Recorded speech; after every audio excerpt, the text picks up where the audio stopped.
વિજ્ઞાન કુતૂહલ પાઠ 2 સજીવ સૃષ્ટિમાં વિવિધતા. સૌપ્રથમ વિકલ્પો આપેલા છે. નીચેના પૈકી કઈ વનસ્પતિ છોડ છે? તો કે ટામેટી. નીચેના પૈકી કઈ વનસ્પતિ ક્ષુપ છે? જાસૂદ. નીચેના પૈકી કઈ વનસ્પતિ વૃક્ષ છે? આંબો. નીચેના પૈકી કઈ વનસ્પતિ વેલા સ્વરૂપે જોવા મળે છે? તો કે વટાણા. કઈ વનસ્પતિના પર્ણોમાં જાળીદાર શિરાવિન્યાસ જોવા મળે છે? તો કે આંબો. કઈ વનસ્પતિમાં સમાંતર શિરાવિન્યાસ જોવા મળે છે? તો કે કેળ. ચલો પછી 7મું, કઈ વનસ્પતિ છે એ સોટી મૂળ ધરાવે છે? તો કે સરસવ. કઈ વનસ્પતિ તંતુ મૂળ ધરાવે છે? મકાઈ. કઈ વનસ્પતિ બીજમાં એક બીજપત્ર હોય છે? મકાઈ.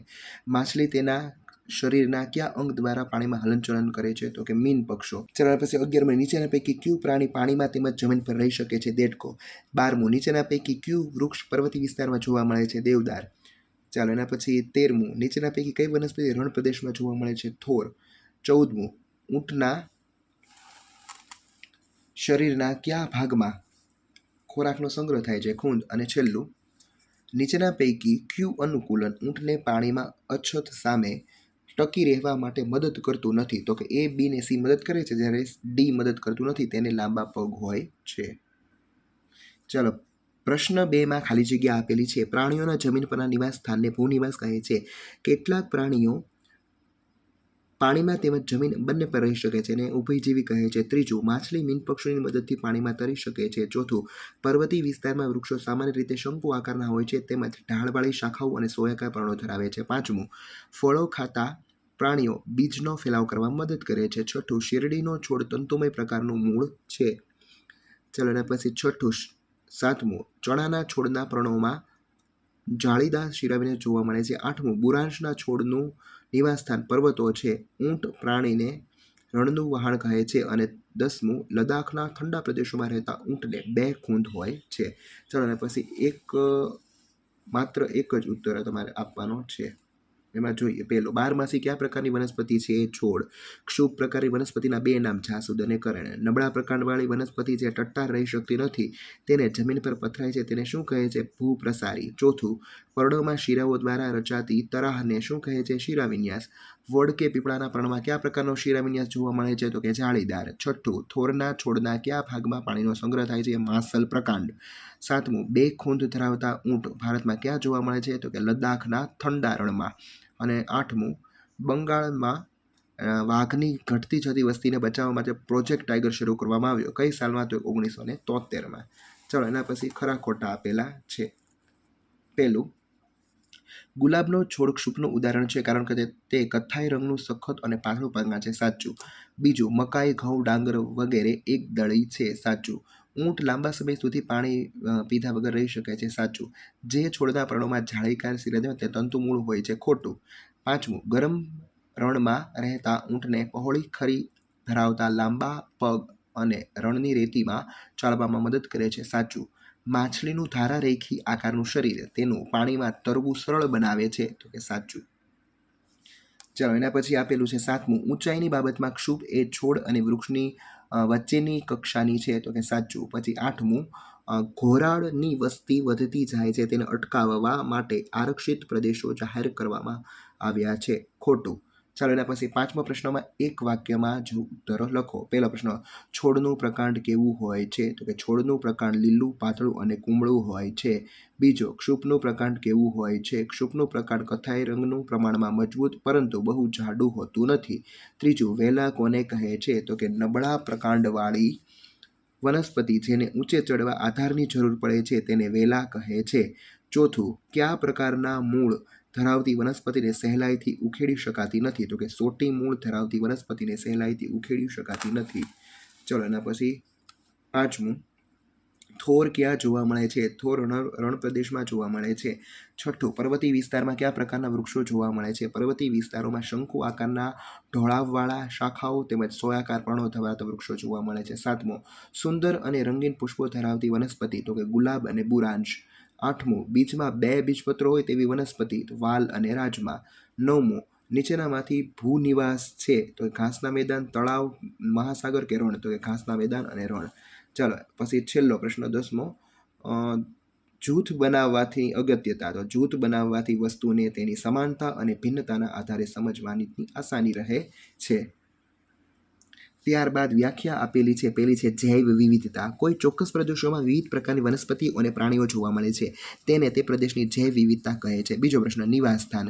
વનસ્પતિઓ અને પ્રાણીઓ જ્યાં રહે છે તેને નિવાસસ્થાન કહે છે. ત્રીજું, ઉભયજીવી. જે પ્રાણીઓ પાણીમાં તેમજ જમીન પર બંનેમાં રહી શકે તેને ઉભયજીવીઓ કહે છે. ચોથું, અનુકૂલન. વિશિષ્ટ લક્ષણો કે જે વનસ્પતિ અને પ્રાણીઓને તે પ્રદેશમાં ટકી રહેવા સક્ષમ બનાવે છે તેને અનુકૂલન કહે છે. ચલો, અને પછી 7મા પ્રશ્નનો જવાબ છે એ તમારે ટૂંકમાં આપવાનો રહેશે. ચાલો, એમાં પહેલો પ્રશ્ન છે, ક્ષુપ એટલે શું? તેના 6 ઉદાહરણ આપો. તો કે જે વનસ્પતિનું પ્રકાંડ કથ્થાઈ મજબૂત પરંતુ જાડું નહીં તેને ક્ષુપ કહે છે. કોરેણ, જાસૂદ, ગુલાબ, મોગરો, પછી મહેંદી અને લીંબુડી. ચાલો, બીજો પ્રશ્ન, જાળીદાર શિરાવિન્યાસ કોને કહે છે અને એના 6 ઉદાહરણ. જે વનસ્પતિના પર્ણની શિરા જાળી સ્વરૂપે ગોઠવાયેલી હોય છે તેને જાળીદાર શિરાવિન્યાસ કહે છે. લીમડો, પીપળો, વડ, આંબો, ચણા અને વાલ. ચાલો, સમાંતર શિરાવિન્યાસ કોને કહેવાય? તો કે જે વનસ્પતિના પર્ણની શિરા સમાંતર સ્વરૂપે ગોઠવાયેલી હોય તેને સમાંતર શિરાવિન્યાસ કહે છે. ઘાસ, શેરડી, વાલ, મકાઈ, વાંસ પછી અને કેળ. ચાલો, એના પછી સોટી મૂળની કોને કહેવાય અને એના 6 ઉદાહરણ, અને તંતુમૂળ કોને કહેવાય અને તેના ઉદાહરણ. ચાલો, સોટી મૂળમાં જે વનસ્પતિમાં એક મુખ્ય મૂળ અને તેમાંથી અન્ય ઉપમૂળ ઉદ્ભવતા હોય તેને સોટી મૂળ કહે છે. ધારો કે મગ, ચણા, તુવેર, આંબો, લીમડો, વડ. ચાલો, તંતુમૂળ કોને કહેવાય? તો કે જે વનસ્પતિમાં મુખ્ય મૂળ હોતું નથી અને નાના નાના તંતુ જેવા ઉપમૂળ હોય છે તેને તંતુમૂળ કહે છે. ઉદાહરણમાં ઘાસ, ઘઉં, બાજરી, મકાઈ, શેરડી અને કેળ. છઠ્ઠો પ્રશ્ન, દ્વિદળી વનસ્પતિ એટલે શું અને તેના 6 ઉદાહરણ. તો કે જે વનસ્પતિના બીજમાં 2 બીજપત્રો હોય તેને દ્વિદળી વનસ્પતિ કહેવાય. મગ, તુવેર, રાજમા, ચણા, આંબો, આંબલી વગેરે. 7મો પ્રશ્ન, એકદળી વનસ્પતિ કોને કહેવાય અને તેના 6 ઉદાહરણ. તો કે જે વનસ્પતિના બીજમાં 1 બીજપત્ર હોય તેવી વનસ્પતિને એકદળી વનસ્પતિ કહે છે. બાજરી, ડાંગર, જુવાર, ઘઉં, મકાઈ અને ઘાસ. ચાલો, એના પછી 8મો પ્રશ્ન, નીચેનામાંથી છે હલનચલનની રીત અને એનું અંગ. તો કાગડો ઉડવું ચાલવું, એનું અંગ પાંખો અને પગ. માછલી તરવું, મીનપક્ષ. વંદો ઉડવું ચાલવું, પગ અને પાંખો. બકરીનું ચાલવું અને પગ. ચાલો, 9મો પ્રશ્નમાં નીચેના પર્ણોને ઓળખો. તો પહેલું પર્ણ છે જાસૂદનું, બીજું છે કેળનું. જાસૂદમાં જાળીદાર શિરાવિન્યાસ જોવા મળે અને કેળમાં સમાંતર શિરાવિન્યાસ જોવા મળે. ચાલો, નિવાસસ્થાનના જુદા જુદા પ્રકારો. તો કે નિવાસસ્થાનના મુખ્ય 2 પ્રકારો છે. એમાં પહેલો પ્રકાર ભૂમિય નિવાસસ્થાન. એમાં જંગલો, ઘાસના મેદાનો, રણ પ્રદેશો, પર્વતીય વિસ્તારો, દરિયાઈ કિનારાનો પ્રદેશ વગેરે આવશે. ચાલો, એના પછી બીજું છે જલીય નિવાસસ્થાન. તો કે એમાં તળાવો, સરોવરો, નદીઓ, મહાસાગર, દલદલ વગેરે આવશે. ચાલો, 11મા પ્રશ્નમાં છે અહીંયા 2 પ્રકારના બીજ આપેલા છે, ઘઉં અને રાજમા. તેનો તફાવત તમારે કહેવાનો છે. તો ઘઉંમાં શું આવશે? તો તેના છોડના મૂળ તંતુમૂળ હોય છે અને તેના છોડના મૂળ સોટી મૂળ હોય છે. તેના પર્ણો છે એ સમાંતર શિરાવિન્યાસ ધરાવે છે અને તેના પર્ણો છે એ જાળીદાર શિરાવિન્યાસ ધરાવે છે. આ એકદળી બીજ છે, આ દ્વિદળી બીજ છે.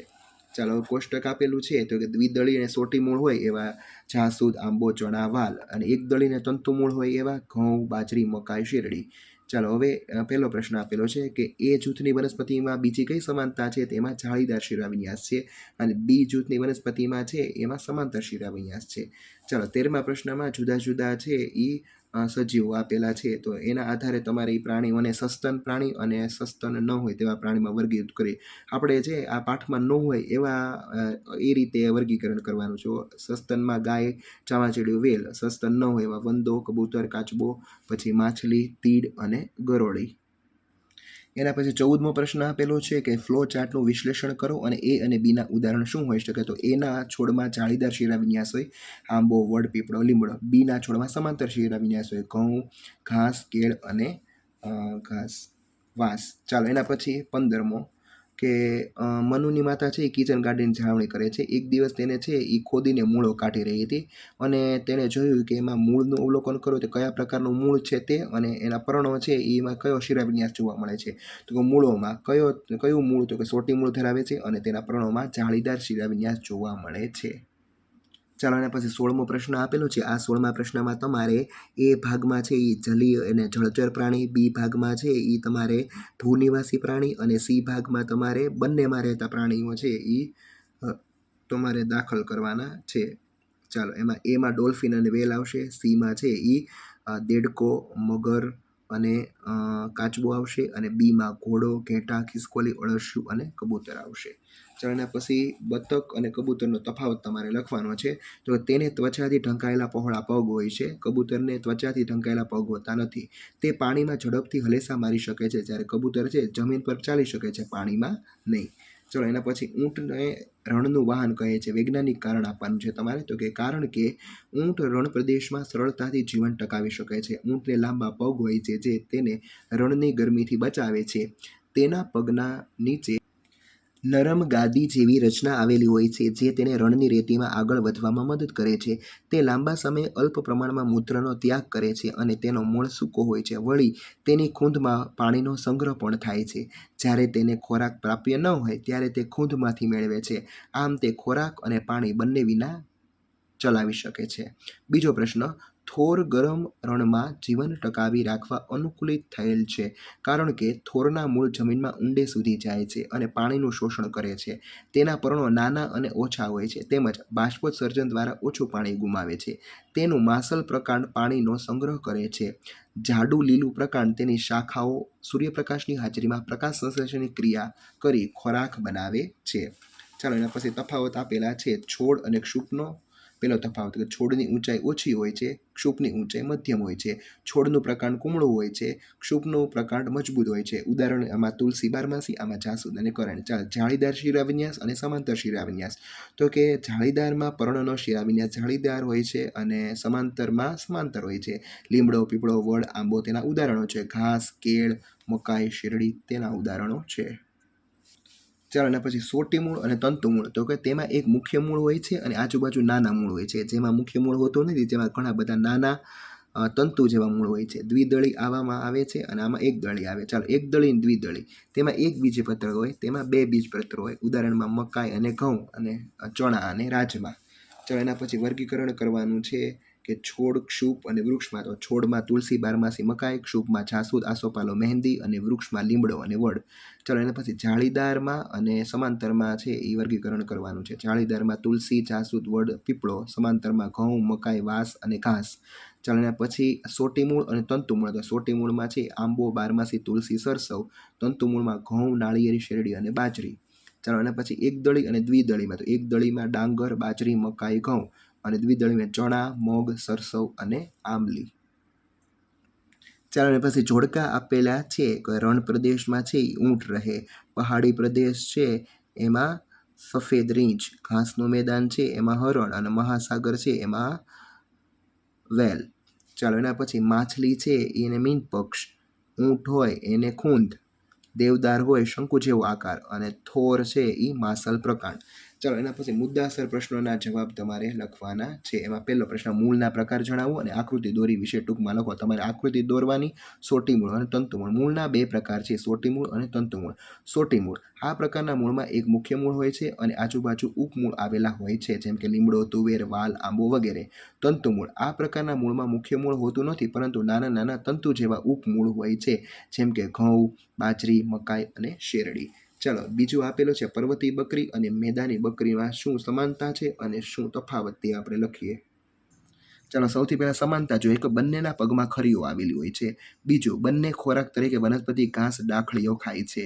ત્રીજું, બંનેની શારીરિક રચનામાં 4 પગ, ખરીઓ શાકાહારી સસ્તન પ્રાણી છે. તફાવત, તો પર્વતીય બકરીને લાંબી તેમજ ગાઢ રૂંવાટી હોય છે જ્યારે મેદાની બકરીને પાતળી રૂંવાટી હોય છે. બીજું, પર્વતીય બકરીની ખરીઓ મેદાની બકરીઓ કરતાં ખૂબ જ મજબૂત હોય છે જે તેને પર્વત પર સરળતાથી ચાલવામાં મદદ કરે છે. ચાલો એના પછી પ્રવૃત્તિઓ આપેલી છે કે પ્રકાંડની વિવિધતાને આધારે વનસ્પતિના જૂથ બનાવવા. વૃક્ષ, ક્ષુપ અને છોડ. સાધન સામગ્રીમાં કંઈ નહીં આવે પણ પદ્ધતિમાં તમારી શાળા, શેરી કે નર્સરીમાં જુદી જુદી પ્રકારના વનસ્પતિ જુઓ. આ વનસ્પતિના પર્ણો, પ્રકાંડ, ઊંચાઈ, શાખાઓ વગેરેનું ધ્યાનપૂર્વક અવલોકન કરો. ચાલો ત્યારબાદ કોષ્ટક આપેલું છે જેમાં આંબો, ગુલાબ, ટામેટી, બારમાસી, જાસૂદ, પીપળો અને હજારીગલ છે એની ઊંચાઈ, એના પ્રકાંડના લક્ષણો જેમ કે લીલું, કથ્થાઈ, કુમળું, સખત, જાડું, પાતળું અને શાખાઓની ગોઠવણી અને વનસ્પતિનો પ્રકાર આપેલો છે. આ કોષ્ટક ઉપરથી આપણને શું નિર્ણય મળે છે? કોઈ વનસ્પતિને તેની ઊંચાઈને આધારે છોડ, ક્ષુપ કે વૃક્ષમાં વર્ગીકૃત કરી શકાય છે. ચાલો એના પછી વિવિધ વનસ્પતિઓના પર્ણોમાં શિરાવિન્યાસનું અવલોકન કરો અને તેની તરાહની સરખામણી કરો. સાધન સામગ્રીમાં આપણે જાસૂદ અને કેળનું પર્ણ જોશે. એમાં જાસૂદ અને કેળનું પર્ણ લો પદ્ધતિમાં પહેલો, પછી બીજો. આ પર્ણ પર પાતળી શિરાઓનું ધ્યાનપૂર્વક અવલોકન કરો. બંનેમાં રહેલી પર્ણોની તરાહની સરખામણી કરો. ચાલો હવે નિર્ણય શું મળે? તો કે જાસૂદનું પર્ણ જાળીદાર શિરાવિન્યાસ ધરાવે છે અને કેળનું પર્ણ સમાંતર શિરાવિન્યાસ ધરાવે છે. આમ પર્ણની શિરાના બે પ્રકાર છે, જાળીદાર અને સમાંતર. જાળીદારમાં જાસૂદ, વડ, પીપળો વગેરે આવશે, સમાંતરમાં કેળ, મકાઈ, ઘાસ વગેરે. છોડના પર્ણમાં શિરાવિન્યાસના પ્રકાર અને મૂળના પ્રકાર વચ્ચે સંબંધ પ્રસ્થાપિત કરવો, એટલે કે તમારે સૌથી પહેલાં નર્સરીમાંથી લાવેલા રોપા છે એ લાવવા, તમારી શાળા કે નર્સરીમાંથી વિવિધ પ્રકારના રોપા એકત્રિત કરો. આ રોપાના પર્ણોનું તેમજ મૂળનું ધ્યાનપૂર્વક અવલોકન કરો. ત્યારબાદ આપણે કોષ્ટક ભરવાનું છે કે લેમન ગ્રાસ, હજારીગલ, બારમાસી, ગુલાબ, મકાઈ, ચણા, ઘઉં એમાં કયો શિરાવિન્યાસ જોવા મળે અને કયું મૂળ છે તેના આધારે આપણે શું નિર્ણય મળે છે તો કે જાળીદાર શિરાવિન્યાસ ધરાવતી વનસ્પતિને સોટી મૂળ કહે છે અને સમાંતર શિરાવિન્યાસ ધરાવતી વનસ્પતિને તંટુ મૂળ કહે છે. અહીં તમારું આ બીજું ચેપ્ટર પૂરું થાય છે. હવે આપણે ત્રીજા ચેપ્ટરમાં મળીશું. Thank you. ધોરણ 6 વિષય ગણિત પ્રકાશમાં પાઠ 2 રેખાઓ અને ખૂણાઓ. સૌપ્રથમ છે થિયરી આપેલી છે. થિયરીના આધારે આપણે ચાલો શરૂઆત કરીએ. પહેલો પ્રશ્ન આપેલો છે, નીચેની આકૃતિમાં બિંદુ અને રેખાખંડના નામ તમારે લખવાના છે. ચાલો પહેલા બિંદુ કયા કયા તો કે A, B, C અને D. રેખાખંડો AB, BC અને CD એટલે 3 રેખાખંડો. ચાલો બીજી આકૃતિમાં આપેલી છે કિરણોના નામ લખવાના છે તમારે OA, OB, OC, OD અને OE.